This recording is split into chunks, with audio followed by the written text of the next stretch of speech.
It's one of the property lines. This drainage ditch from the field follows and continues up right along the road, which is what the ditch is between the road and the property. So one of the ecotones of the site is,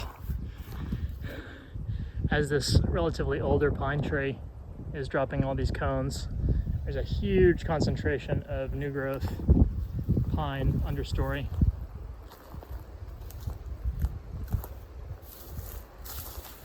Almost looks like a plantation, but I think it's natural succession. So right now I'm standing in essentially the middle of the parcel, the middle of the half acre. That tree line towards the back is the edge of the property line. What's nice about this space is that because it was a residential home, there's actually some natural landscaping or some planted landscaping that buffers the edge here. And then as these younger pine trees have grown in, that similar buffer exists on the opposite side. So you actually do have a sense of enclosure still with a view out towards the street.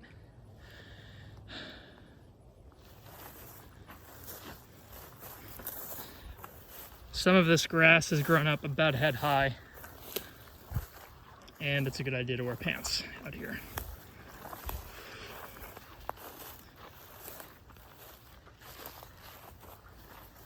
See, here's one of the property boundaries.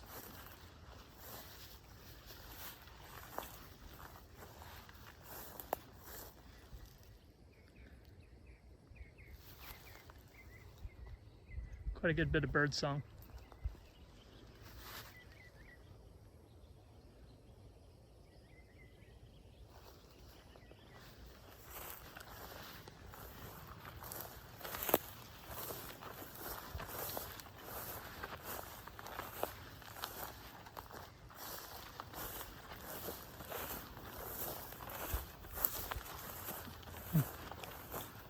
So my assumption is that in the old Street View images,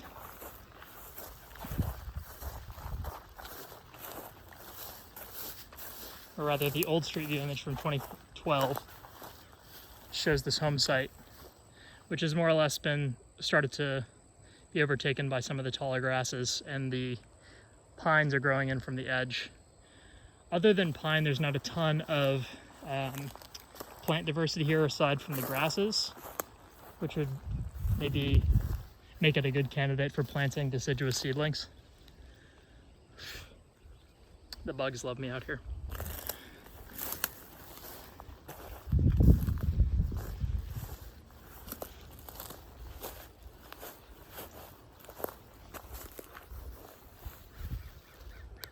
So I think one of the main things we'll want to think about critically is how we get people in and out of the site. Right now my Camry is parked in the high grass and it wasn't too hard to get it there. I see limited issue with a van parking here, maybe more so with a school bus. In terms of getting a vehicle on and off the site, the culvert, the pipe rather, that is connecting the drainage ditch from the field over here looks like it's in decent condition. It's buried by maybe 6 inches of soil. I wouldn't drive like a 2-ton truck over it, but you have 11 feet of clearance into the site that's pretty well defined, that and it has good spacing between the culvert. But that's what these two posts mark, is 11 feet into the site. It's about 200 yards back. Okay, so I'm at the northern end of the site, and you can kind of see that the edge is defined by where these landscape shrubs are growing in and the pines are. There seems to be a bit of a driveway back to a structure behind the site, behind the property line. I think in an ideal scenario, you could have a bus pull in here and unload, as opposed to unloading and offloading from on the street. But I say it's between 150 and 200 feet back to those pines, those tallest pines, which is the property edge more or less. Okay, so this is a marker towards the back of the site. Even with all the growth, you can still see the street from here. What I'm actually noticing is that there's, right along the edge of this property line, pretty nice little gap between the edge of these pines and the older, or the younger pines and the older pines. Actually, I think I see the remnants of a clothesline out here.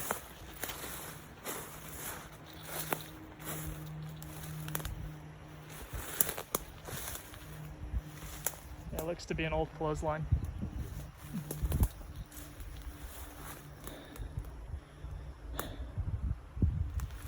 But I left that marker 100 paces back from the front of the site.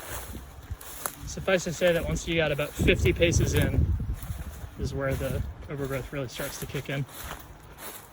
And I think that would mean, as we think about what parts of the site make sense to use to talk about succession, we need to find a pretty smart path to line through all this stuff. Maybe leave the very front of it mowed with a small path through some of the higher grasses here.